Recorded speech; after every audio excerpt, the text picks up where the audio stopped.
I'm dead. Oh, 11. I am so dead, dude. And now he's killing me next turn, and that's it. Yep. Well, that was a good fight.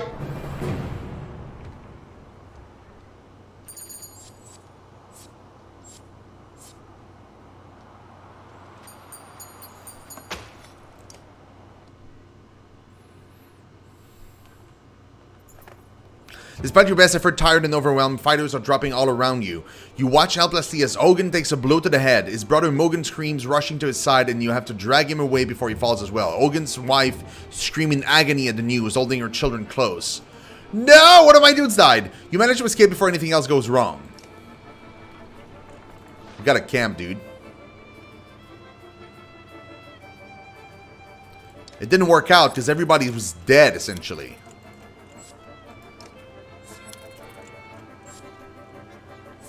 I mean, that's what happened.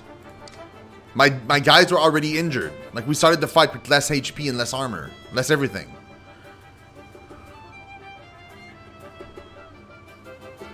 No, only one of the guy died.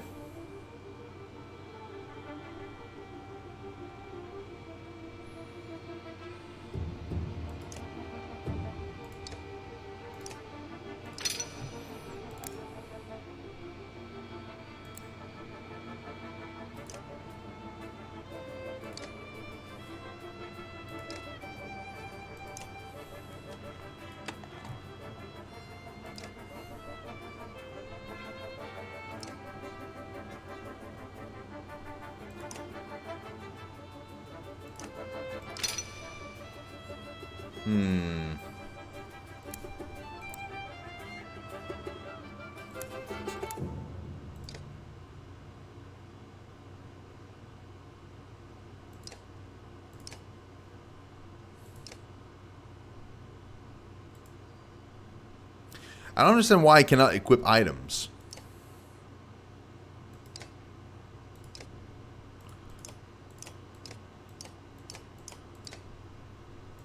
Is it because I can be promoted? Ah.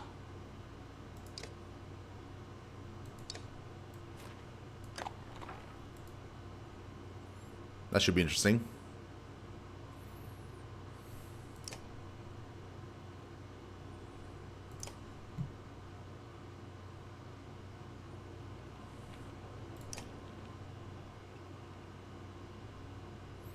Don't talk much, do you? You approach the massive green-clad Varl, who is sitting quietly by himself eating bread. Fool! Just wanted to know anyone who can cleave a direction to like that a little better. I'm Rook. Well, to know, you've been asking me to tell them that and too. I saw them. Travel with Yuban for long? That's for long. When I was young, I fought for another fall at the double house.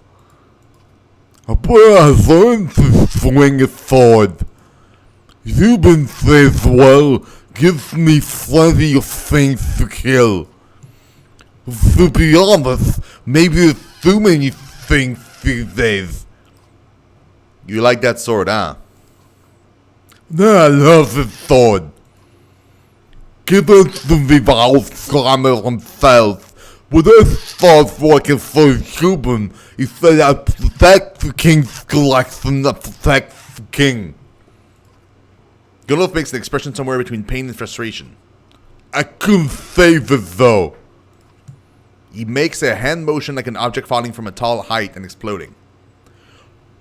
My master's a lot of time. Think of the matter now. Swimming dead anyway.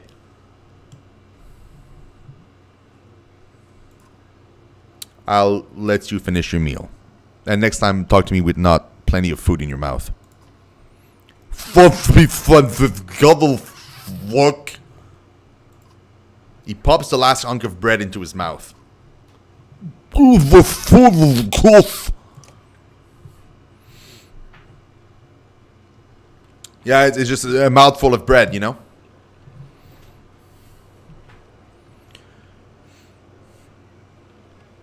That happens. It happens. I mean, talk with a mouthful of bread. Tell me how it sounds. You guys shouldn't judge. You guys, it's not his fault. He wasn't taught manners.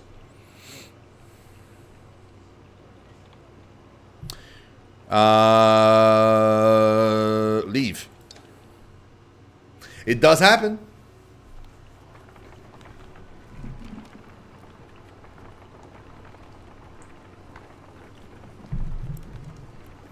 Bro, that a town? Are you telling me we'll be able to buy supplies? You gotta be shitting me. An old man sits astride an overgrown portion of the trail. You lost? You ask. He adjusts the leather strap of his head and says, no, are you? He jumps up and shuffles towards the caravan, his tattered clothes revealing no weapon. What I've seen better, the old man says, peering into the supply wagon. But I'll join you. He stands next to a fighter, throws his beard over his shoulder, and puffs up his chest. The fighter grins, and the stranger exhales, asking, what are we waiting for? Lead the way. Who are you, and what are you doing out here? Call me Onar, or anything else you like, the old man says. A man goes where he pleases, doesn't he? His stern look is more comical than intimidating, but you stop looking for answers. You're welcome to join us if you can keep pace. Keep pace? The old man puffs through his mustache. No fleeter than old Honor. And husbands, mind your wives, I'm cursed with a golden tongue, not silver. The caravan enjoys a good laugh as they start moving once again. Hey, you improved the morale. That is fine with me, dude. He's a badass dude. Any guy that, when you meet him, has to toss his beard over his shoulder before he actually talks to you, it's pretty badass. You enter a village of miners who want to know what has been happening recently between the rumblings of the quake and sightings of dredge in the distance. As you look around, you see a lot of elderly and children. You know that these people will only be more mouths to feed. Encourage them to join you. You make a convincing argument about leaving town before the dredge sweep through, and do a fair job of convincing everyone to be completely terrified. They start packing, and remains to be seen whether you can keep them as safe as you say. Well, I mean, I certainly can try. Probably won't do me much good, but... You have 7 days worth of supplies. Hopefully that's enough.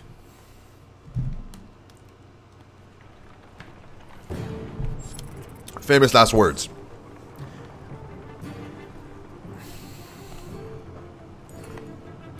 Look at that! Shouts one of your clansmen. The caravan stops to watch dredge pooling into the village you just passed through. I hope anyone who stayed behind got out alive, says Alette, but you have your doubts. Thank God! They're coming, says Ivor, pointing out a line of dredge leaving the village and marching towards you. And you watch the dredge in front falls over, then the one behind it falls as well. You hear it twang to your left. Nid, the archer students of Oddleaf's, who you recall deftly shooting a snow rabbit, is firing arrows down the hill. Another dredge topples. That's incredible, says Oddleaf, squinting, but we should get out of here.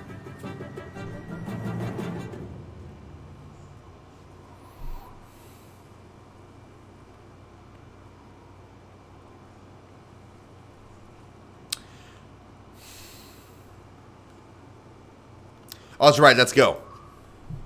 But why don't you come with us the next time you want to try out that bow? You tell Nid, who nods a smile on her face. Hey, we have a new warrior! Okay, edible. All good, man. I'm assuming that means that Gringa's done with food. She finished cooking. Several women are talking explicitly at the young girl found nearly frozen to death, now called Okfrosta. The quiet child's face expresses quiet terror, aggressively jabbing at the dirt with a stick with which she clearly used to draw on the ground.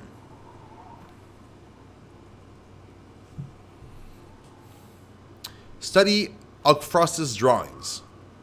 The markings are somewhat intricate. The squares and circles could be wagons, including a depiction of the yokes in front. A line from the yokes leads to deeper gouges where Okfrosta has jabbed the stick repeatedly. Depending on how you look at it, though, it could be almost anything. Try to talk to Okfrosta. You're safe, Akfrosta, you say, looking into the girl's blue eyes. She calms a bit before stepping towards you. Using her stick to point at the deep gouges in the ground she previously made, she whispers, "Edge, edge, edge." It doesn't mean anything to you, but you feel like you connected with her a bit. Probably Dredge, I'm assuming.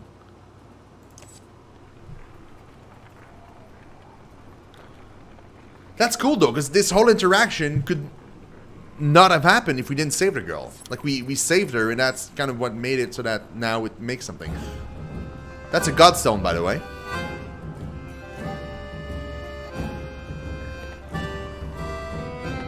Oh, look at that! That's so cool! Oh, that is so clever.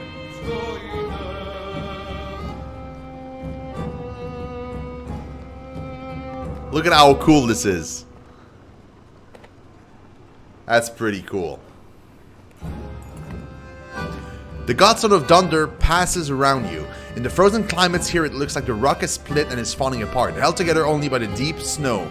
Curiously, when standing between the stones, the wind drops off completely, picking up again once you've passed through. I almost wonder if we should rest here for the night, says Ivor, who seems to have noticed the same thing. With all the snow around it, Dredge might not even be able to find us. Stay here overnight, although we really should be going. You walk around camp before settling in. Along each strand of Drunder's massive beard is carved a different part of his story, and you turn your head to and fro to read it. While the Loom Mother was the first to create, she soon found a counterpart in Dunder, who embodied her ideal in a masculine form. Dunder took some of her creations, gave them beards, and showed them the secrets of smithing, though many remember him just as fondly for teaching them games and songs of mirth. As the camp settles in, you notice a group of boys huddled around something. They show you an offering box carved into the godstone itself. The box is an elaborate construction of interlocking pieces which slides around when touched. We can't get it open, they tell you. It's like a puzzle. Try to open it. The boy takes turns working out the puzzle and give you tips when it's your turn, though you don't seem to make much progress. Eventually, they leave to sleep until it's just you and a couple of others determined youngsters.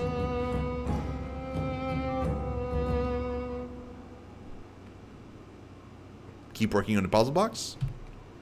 It's hard to know how long you spend sliding around the smooth puzzle pieces, but when people begin emerging from their tents, you know you're in trouble. Exhausted from a long sleepless night, worse still, the box remains closed as you shuffle wearily along with the leaving caravan. Shit.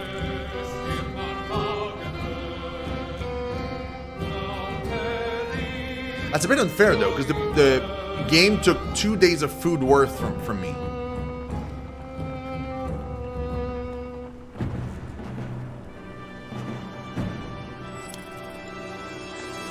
A mother's screams flood the caravan. Her daughter lies dead in a tent. We all know who did this. She spits, staring directly at the woman she scuffled with previously. Murder over a marriage? In these times, something must be done. The accused woman remains silent. Investigate the death. A healer joins you in inspecting the young girl's corpse. An old infection, says the healer. No puncture, no choking, no poison. She died of disease. You report the news to the caravan. The mother admits that she had always known her daughter was ill, and everyone moves on. Well, that was pointless. Okay, we're now at Oxthorpe, but we don't have any money for food.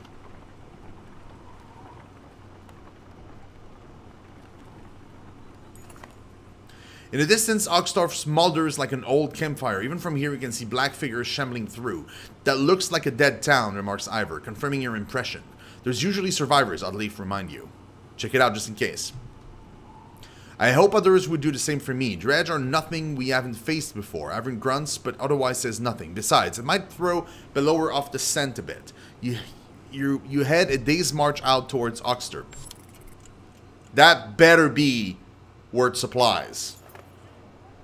As soon as you stepped foot in the small town, you think you've made a mistake. It's thoroughly littered with corpses. Within moments, the Dredge are upon you as though you stirred up an angry hornet's nest. You draw your weapons. That's fine. We can certainly deal with this crowd. Is okay. Oh, we have Nid.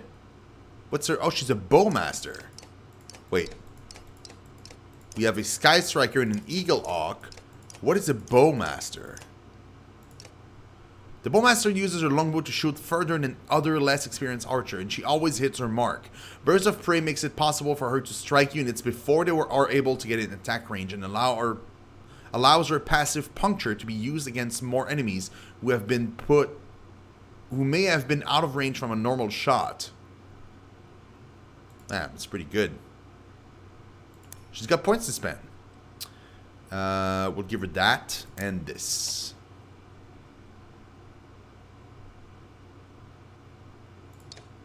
A mother of 3, Nid comes from a life that never had to worry about things like dredge destroying her home, town of Frostfeller, but has adapted better than anyone expected.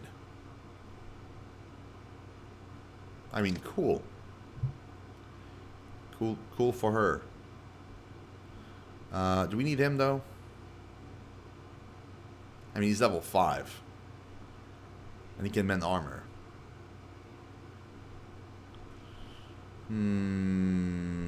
I'm not a big fan of Gunolf, to be honest. I never was. He kind of sucks. Him, though, he doesn't suck. Famous last word. Just watch. I'm going to say that he sucks in a second.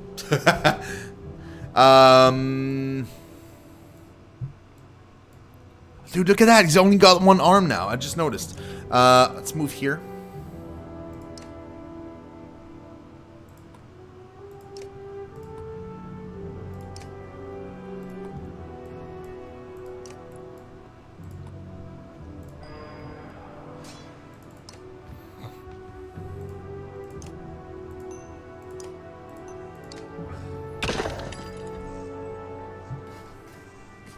I like that he's so badass he doesn't need 2 hands.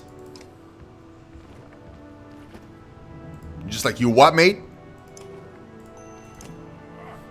You what, mate?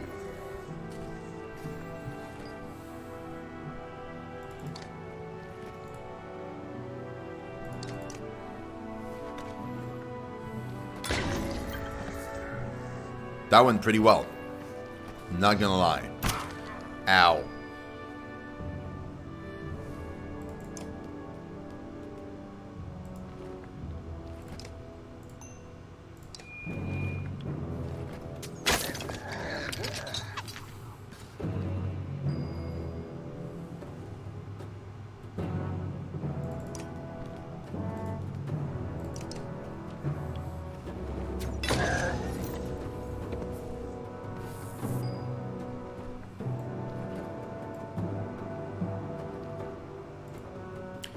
We're gonna mend, bro.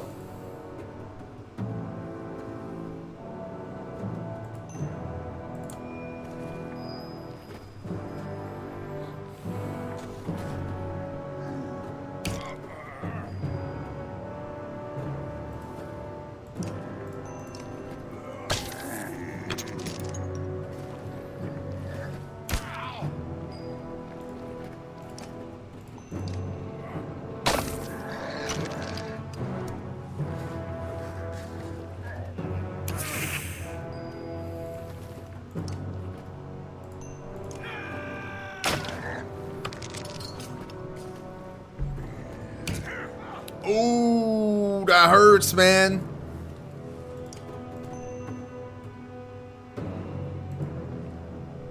Whose turn is it? It's you, isn't it? Oh, it's gonna be him.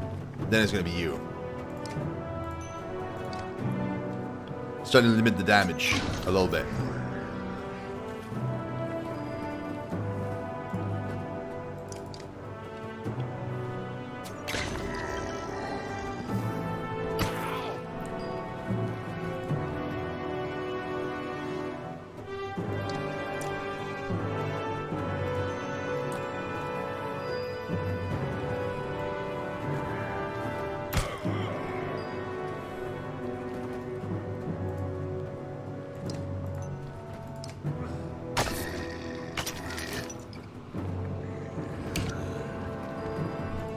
He down.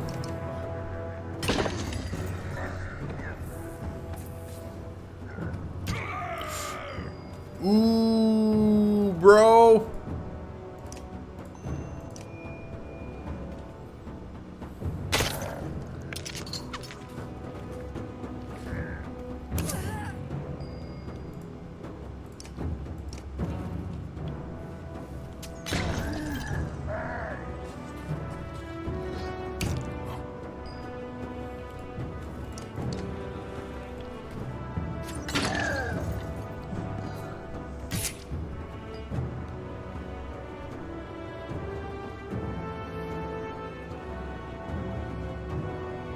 I can't risk it.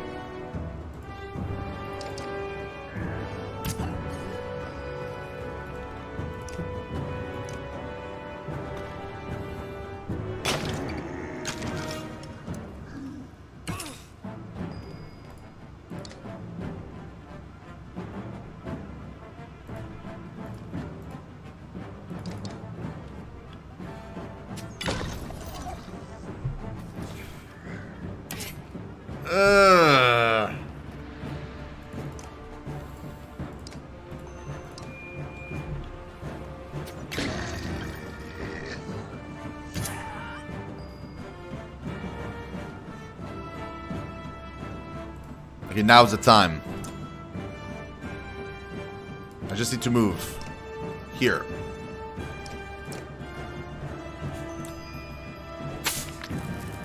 It should connect, but I'm not sure.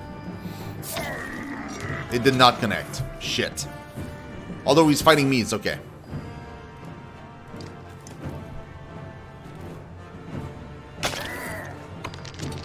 He's dead now.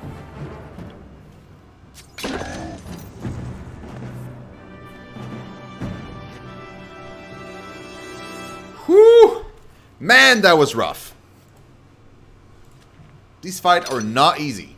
We have 2 injured. We have no food to show for it. We better get food from this village.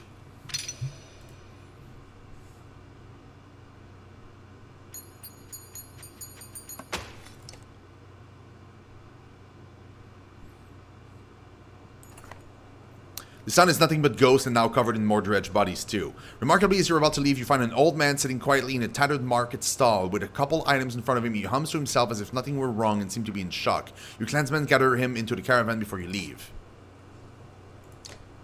There's a market! Oh, yes!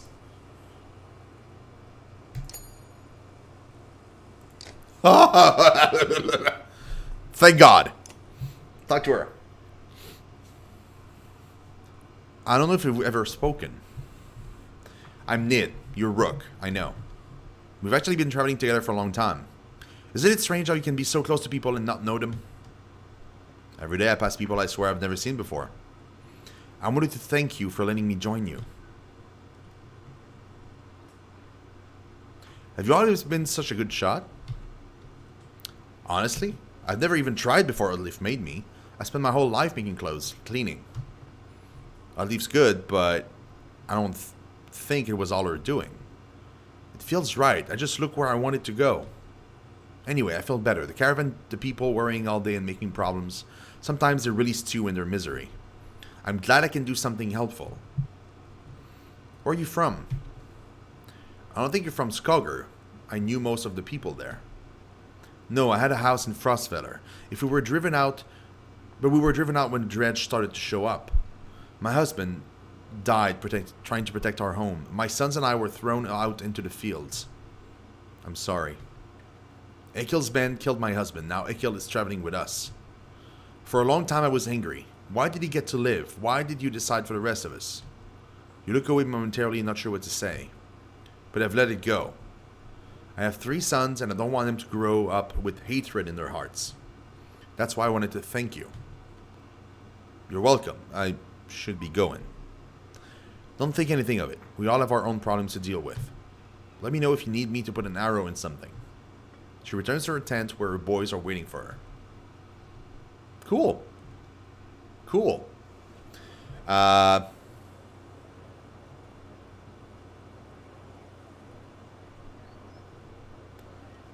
mean,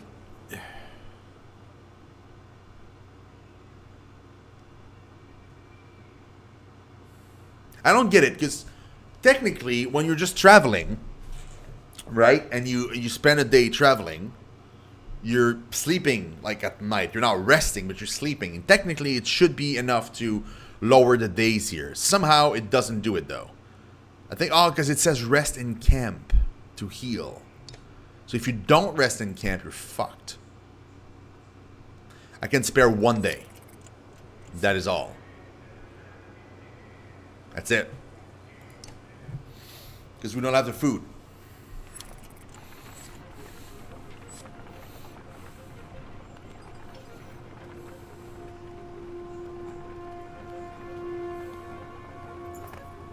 As you're nodding off to sleep, shouts of fire pulls you back to attention. Flames quickly consume a supply wagon and a few tents. A woman cries out, "My boy!" and points to a burning tent closest to outlying Varl. Two of the giants are motionless, staring at the spreading fire with terror in their eyes. Go in after the boy yourself.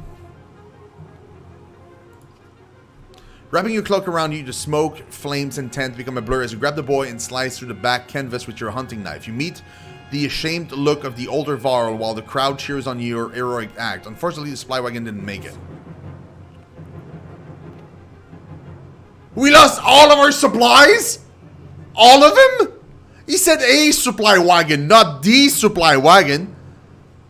What in the depths was that about, you mutter to yourself? Something about the fire, Oddleaf tells you. I've heard of this before. They don't like it. Doesn't change what happened, you think to yourself.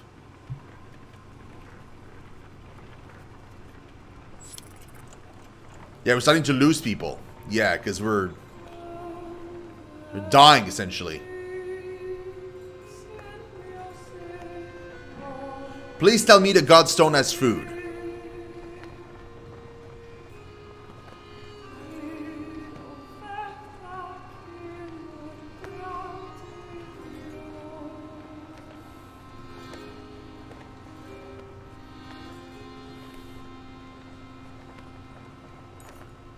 The Godstone for Ingrid, goddess of knowledge, looks out at the caravan and takes a much-needed rest. Ivor shoos some children away from a solitary dredge slinger lying dead beneath the stone. Should we be worried about that, you ask Ivor, pointing to the dredge body. I don't think so, he replies. Still couldn't hurt to have a few guards look around. Hours pass without warning. Inspect the Godstone. Ingrid Godstone is carved with ancient runes which don't make much sense to you, though Ivan tells you some of the menders have deciphered them. It's how the menders learned the language of the gods. Past the largest stone, a long series of slabs containing more writing all the way down the hill. The odd thing, he tells you, is that the writing occasionally changes depending on who is reading it. Usually it describes the history of the gods, but it can be about nearly any topic. Sadly, Ivan doesn't know how to read it himself. Juno could, he says. As you're readying to depart, you hear screams from near the main Godstone. The same boys, so curious about the dead dredge before, are shrieking and pointing. For a moment you think it must not have been dead, but then you see that they have opened the wrapping that was in the dredge hands. Wait, says Ivor, his arms across your chest. This shouldn't be seen. Get everyone away. A chill sweeps over you. Alette pushes past and gasps. Stops, shout Ivor. But the curious onlookers have already seen it. What the heck is it? Leave it. On the ground before the dead slinger is a small stony figure, its hands searching for something it can't find. That's a baby. That dredge is a woman? We've been killing women, we've been slaughtering women and children this whole time? Leaving them to die? In a war, it's only the males who fight. We've been fighting these dredge the whole way. Why are women with children on their back attacking us? They're not invading, they're running. Everyone stops dead in their tracks. The entire caravan is gathered around aghast. When I spoke to Juno, she told me something was coming. She didn't know what. A darkness, something black is covering the world, and the dredge are running from it just as we're running from them. The serpent, the quake, it's all the beginning of the end. Ivor, you knew? Why? Why didn't you say something? Ivor, say something. When I was young, I killed one of the Sunder during the Second Great War. We called it Raise. Every time we would build our defenses, it would flatten them and push us back again. I became separated from the rest of the Varl and stumbled upon Raise deep in a snowstorm, alone. She was nursing. It was a female! I threw my axe, it twisted in the wind. Her son died in her arms. She was so pathetic, kneeling in the snow. She didn't even try to stop me when I took her head. That's how I killed the Sunder. When I found my way to Grofheim, the Varl wanted to make me Kender, next to be king. I left, walked until I ended up in Skoger, where no one knew what I